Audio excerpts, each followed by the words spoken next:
Hoje nós vamos aprender quais são as lesões mais comuns encontradas nos idosos. Nós vamos conhecer as causas e a forma de tratamento de cada lesão.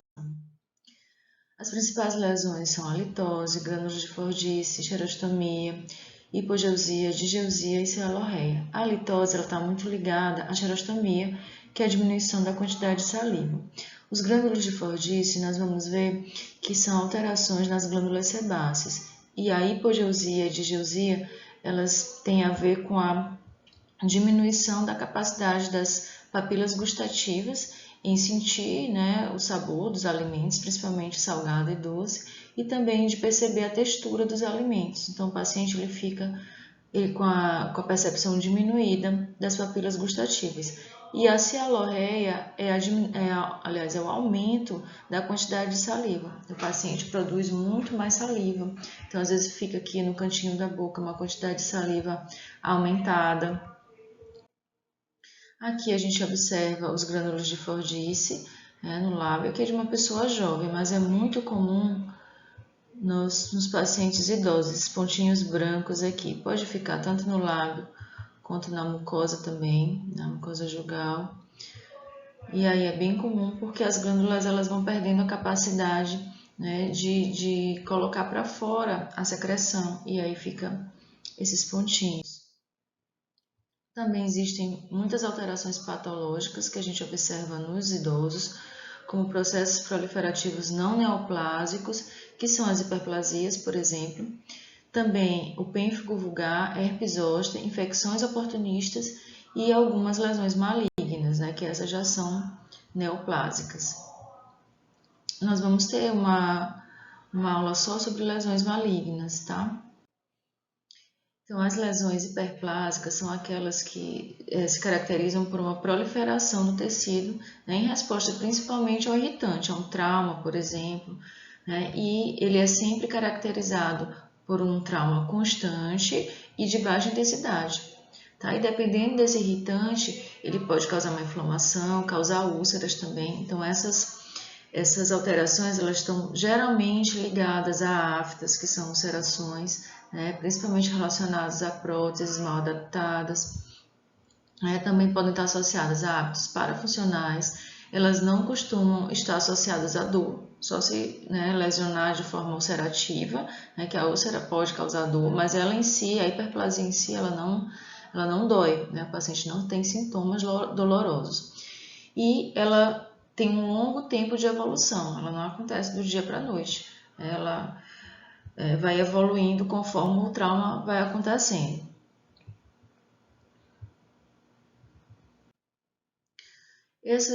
Esses processos proliferativos não neoplásicos, eles costumam acontecer principalmente na mucosa jugal, nos rebordos, na mucosa labial, nas bordas de língua, e geralmente está associado à prótese, ou então algum hábito que o paciente tem de estar mordendo algum objeto. O tratamento é remoção cirúrgica, tá? E a gente tem que ficar reavaliando a causa principal daquela hiperplasia. Se for a prótese, a gente precisa fazer um ajuste. Se for algum hábito, pedir para o paciente diminuir e até chegar a cessar esse hábito. O prognóstico ele é excelente, tá? Então só vai voltar a crescer o tecido se o paciente retornar com o hábito ou se não for resolvido a questão do trauma devido a uma prótese, por exemplo.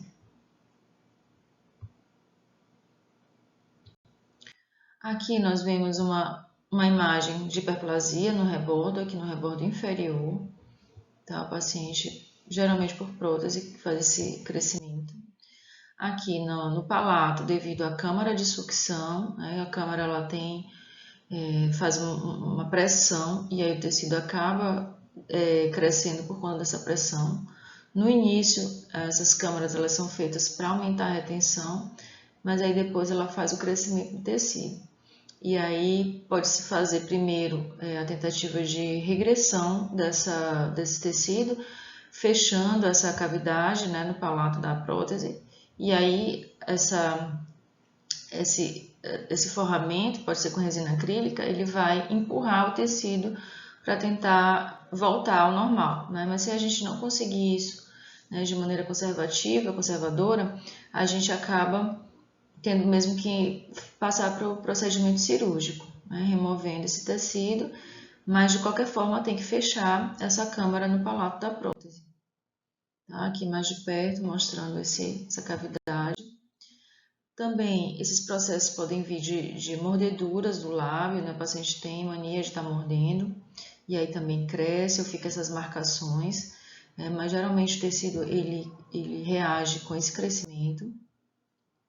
Aqui novamente, agora aqui também na região de fundo de vestíbulo, também por prótese, crescimento demasiado desse tecido. Aqui, ó, tá associado a hiperplasia com inflamação, com uma estomatite protética. Então, a gente vê o tecido demasiado inchado e vermelho, né? Características de uma inflamação. Aqui, ó, o paciente consegue usar a prótese, mas a gente vê que o tecido hiperplasiou só num ponto. Então, aqui existe um trauma. Né? Às vezes o paciente vai mais para trocar a prótese, porque aqui ele nem sente dor. E aí, então, ele percebe, cresceu uma carninha aqui, né? Ele não sabe o termo exato. E aí a gente planeja a remoção dessa hiperplasia. A remoção pode ser cirúrgica, como eu falei, né? Faz o corte, faz a cirurgia, remove, faz a sutura. Também pode se usar também laser para remover, tá? Não, aqui o paciente não usa prótese, mas pode causar um trauma por uso de palito, ou então mesmo de não remoção de placa. Aqui também, né, às vezes até também questões hormonais fazem também o tecido crescer, tá? Então precisa ser investigado eficientemente para poder pensar no tratamento, no diagnóstico. Outra lesão é o pênfigo vulgar. Essa lesão ela costuma aparecer em pacientes idosos como uma doença autoimune. A principal característica são bolhas que aparecem na pele, também dentro da boca. E aí a gente tem que ver as características específicas dessa doença. O pênfigo vulgar, ele aparece como bolhas nas mucosas, pode também surgir dentro do nariz, na região genital. Dentro da boca, ele aparece na gengiva, no lado de dentro das bochechas, na língua, no céu da boca e pode aparecer também na garganta. Tá? O paciente pode passar até meses com essas bolhas. Então, é uma doença autoimune, né? O paciente não tem um motivo assim exato, né? É uma reação do organismo e aí a gente tem que fazer só o controle com medicação. Tá? Então, acontece bastante em pacientes a partir de 60 anos, independentemente do sexo. Tá? Lesões orais, cutâneas, os sítios, né? Já falei, o palato, a mucosa, labial, jugal, ventre da língua, a gengiva também. E as lesões orais, elas costumam ser mais difíceis de tratar. Por quê? Porque o paciente está sempre se alimentando, sempre tomando água, então é um tecido que ele não fica estável, né? Tem todo o tempo alguma coisa interferindo ali, né, no tecido. Então tem que realmente entrar com medicação, pedir para o paciente evitar comer alimentos muito quentes, né, diminuir a ingestão de alimentos que precisam ser mastigados assim com mais eficiência. Então ele tem que se alimentar de alimentos mais pastosos para poder conseguir uma recuperação do tecido. A gente diz que um dos sinais, né, principais dessa doença é o sinal de Nikolsky, que é uma bolha que consegue se movimentar, você, né, consegue ver essa bolha e ela se desloca um pouco no tecido. Tá? O tratamento é com corticoide, né, e o prognóstico é bom. Então, como é uma doença autoimune, é só mesmo a questão do controle da doença para ela não ficar reaparecendo. Aqui uma figura, uma imagem mostrando como fica na mucosa dentro da boca. Aqui no tecido da pele, né, no rosto, parecem lesões de queimadura, muito parecido. Aqui na região do ombro do paciente, aqui a bolha já estourou e o tecido está tentando se recuperar. Então, toda lesão que envolve bolhas, a gente tem que ter cuidado para que não haja infecção, né? O paciente coçar, por exemplo, colocar algum produto ou mesmo tocar com a mão suja para não haver infecção. Então tem que ter cuidado com isso. Ó, nessa imagem aqui a gente até acha semelhante com a catapora, né? Mas a catapora ela é causada por vírus. Então fazendo um diagnóstico histológico a gente consegue perceber a diferença e consegue ter o diagnóstico certo dessa doença. Ou aqui também as bolhas, né? Parece muito com queimadura, bolhas de queimadura. E até comecei a falar do herpes zoster. O herpes zoster é causado por um vírus, tá? Que é um vírus também conhecido vírus da varicela. E a infecção primária é conhecida como catapora e uma infecção mais avançada é conhecida como zoster. Essa infecção ela é ocasionada também pela baixa da imunidade do paciente. O paciente geralmente tem o vírus latente por muito tempo e aí tem uma baixa muito avançada da imunidade e aí aparece a doença um pouquinho mais forte. Ela tem uma evolução aguda com inflamação dos gânglios, tá? Então ela envolve o sistema nervoso, tá? Ela tem o envolvimento do trigêmeo e ela pode também ter sintomatologias, né, de forma geral, tá? Que é a febre, mal-estar, dor e parestesia de regiões onde estão as erupções cutâneas, tá? Pode acontecer infecção e aparecer pústula e pode, depois das bolhas estourarem, virarem úlceras. Essa neuralgia pode durar até meses, tá? O paciente ficar com uma dormência na pele onde tem as lesões. Tá? No rosto ou na boca, os principais sítios são a língua, o palato duro, também os olhos, a mucosa jugal e o pescoço. O diagnóstico ele é clínico, mas a gente também pode fazer tipagem, tá? A avaliação mesmo sorológica para encontrar o vírus. Tá? Como eu falei, ela tem envolvimento do sistema nervoso central, então quando envolve o sistema nervoso, ela se torna grave, tá? O tratamento com analgésico, o paciente sente dor, né? Também sente muita coceira, cremes anestésicos para o paciente conseguir suportar a dor, antissépticos para que não haja infecção e controles da replicação do vírus, que são duas medicações utilizadas, que é o aciclovir, utilizado em qualquer manifestação herpética, e interferon. Aqui é uma das lesões mais comuns herpéticas, que é chamada até de cinturão, né, que passa de um lado para o outro no tórax do paciente. Essa lesão dói muito, coça, né, e pode infeccionar. Ó, aqui está só um lado, tá? Quando envolve, às vezes, só uma parte do sistema nervoso central. A gente vai ver que, principalmente no rosto, quando envolve o trigêmeo, ele fica localizado só numa metade do rosto. Então, é uma das formas de diagnosticar herpes zoster. Ele vai ficar bem divididinho, só numa metade da face. Ó.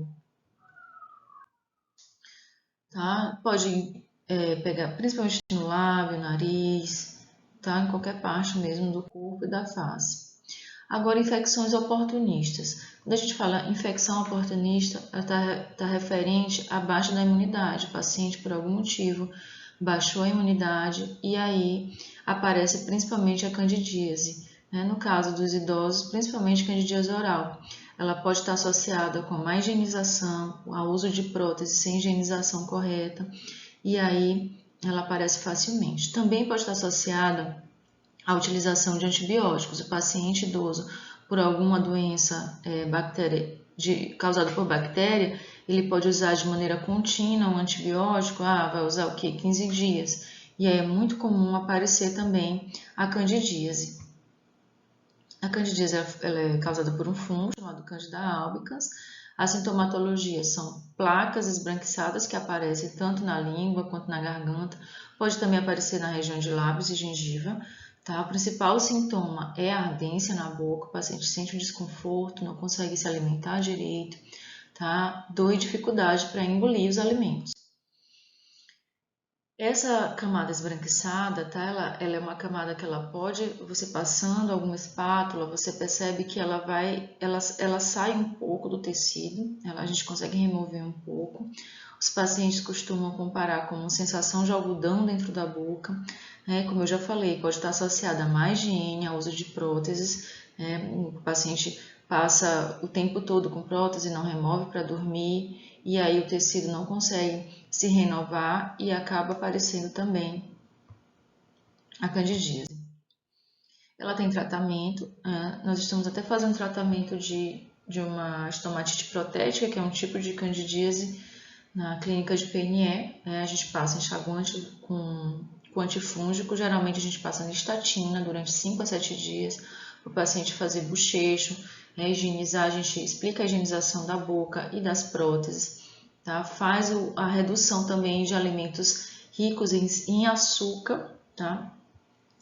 A candidíase, ela tem uma afinidade por alimentos ricos em açúcar e gordura, então toda pessoa que está fazendo tratamento com candidíase, ela tem que mudar a alimentação dela, tá? E nos casos mais graves que a gente vê que só a nistatina, que é utilizada de maneira tópica, né, como bochecho, se ela não estiver fazendo efeito, a gente tem que pensar numa medicação sistêmica, que mais comum que a gente usa é o fluconazol. Tá? O fluconazol, a gente faz uma dosagem, tá? E pode ser utilizado uma vez por semana, de 14 em 14 dias, ou uma vez por semana, dependendo do grau que o paciente esteja de infecção. Aqui a imagem, ó, as plaquinhas brancas, tá? Bem comum, tá? Muito comum quando o paciente faz uso de antibióticos. Por que isso? Porque os antibióticos, eles vão matar as bactérias. Então, os fungos, eles ficam sem competição, sem competidores e acabam proliferando de maneira desorganizada, e causando a doença. Aqui, como eu falei também, no lábio, na gengiva. Quando está dessa forma aqui, o sistema imunológico do paciente está muito debilitado. Tá? E dependendo do caso, você avaliando, você pode também prescrever, passar para o paciente fazer um teste de HIV, tá? Para realmente ver se não está associado com essa doença que dá uma baixa da imunidade muito grande. A gente tem que investigar direitinho, tá? Na garganta, ó.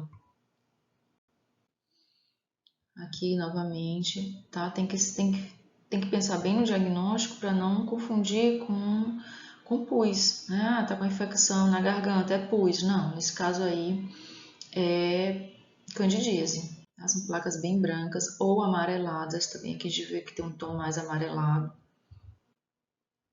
Aqui na bochecha. E assim, essas são as principais lesões causadas principalmente por alterações fisiológicas ou higiene ou por questões da imunidade do paciente. Então, o idoso, ele costuma passar por momentos de baixa da imunidade e aí algumas lesões tendem a aparecer. Então, o dentista ele precisa ter esse conhecimento para diagnosticar, medicar e tratar o paciente de maneira correta. Tá? Fico por aqui, muito obrigada.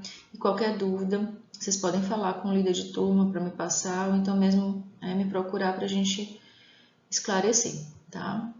Até a próxima.